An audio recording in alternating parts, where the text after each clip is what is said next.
नमस्कार दोस्तों। इस महाकुंभ के बारे में जो एक बड़ी बात हम अक्सर सुन रहे हैं वो ये कि ये महाकुंभ 144 वर्षों के बाद पड़ा है।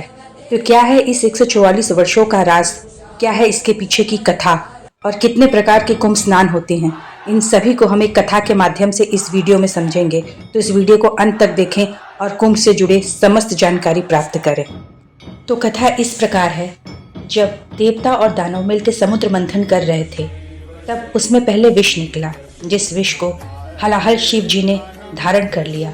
लेकिन उसके बाद जब अमृत निकला तो उसे देवता और दैत्य दोनों ही अपनाना चाहते थे। देवताओं को लगा कि दैत्य उसे चुरा ना लें, इसलिए इंद्र के पुत्र जयंत ने उसे अपने हाथों में लिया और उसको वहां से लेकर वो भागने लगे। जब वो वहां से भाग रहे थे तो दैत्यों से उनकी रक्षा 3 ग्रह, जो 3 देवता भी हैं, सूर्य, चंद्र और बृहस्पति मिलकर कर रहे थे। इस तरह जब वह कुंभ आगे बढ़ा तो उसकी कुछ बूंदें धरती पर कुछ स्थानों पर गिर गईं, जो कि पवित्र 4 स्थान माने गए। पहला प्रयागराज का त्रिवेणी संगम, दूसरा हरिद्वार मायापुरी के संगम, तीसरा अवंतीपुर उज्जैन में शिप्रा नदी और चौथा नासिक की गोदावरी नदी। लेकिन इनमें प्रयागराज और हरिद्वार में कुंभ स्नान की मान्यता ज्यादा है, क्योंकि वहां देवी तुल्य पवित्र मां गंगा, मोक्ष प्रदायिनी गंगा प्रवाहित होती हैं। अब ये जानते हैं कि कब कब कुंभ लगता है। तो हर 3 साल पर एक कुंभ मेला का आयोजन होता है इन स्थानों पर। इसके अलावा हर 6 वर्षों पर एक अर्ध कुंभ का आयोजन किया जाता है और हर 12 वर्षों पर एक पूर्ण कुंभ का आयोजन किया जाता है।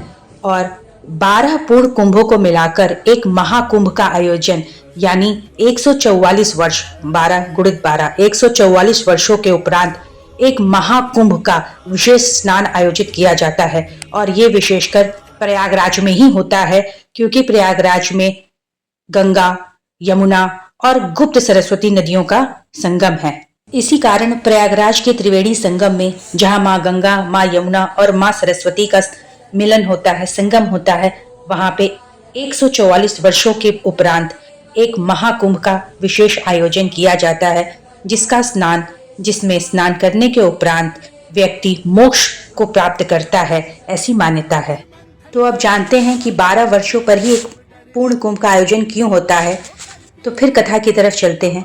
जब इंद्रपुत्र जयंत उस कुंभ को लेकर, उस अमृत कुंभ को लेकर भाग रहे थे और सूर्य, चंद्र और बृहस्पति उनकी रक्षा कर रहे थे, तब वो 12 दिनों तक उस कुंभ को लेकर भागते रहे। देवताओं के 12 दिन मनुष्यों के 12 वर्षों के समान होते हैं। तो इसीलिए हर 12 वर्ष पर एक पूर्ण कुंभ का आयोजन किया जाता है, जिसमें सूर्य, चंद्र और बृहस्पति ग्रह एक खास स्थिति में होते हैं और यह माघ महीने में होता है। अब अगला महाकुंभ 2169 में फिर से प्रयागराज में आयोजित किया जाएगा। तो हम सब इस महान क्षण के साक्षी बने और अपने मोक्ष के द्वार को प्रशस्त करें। धन्यवाद।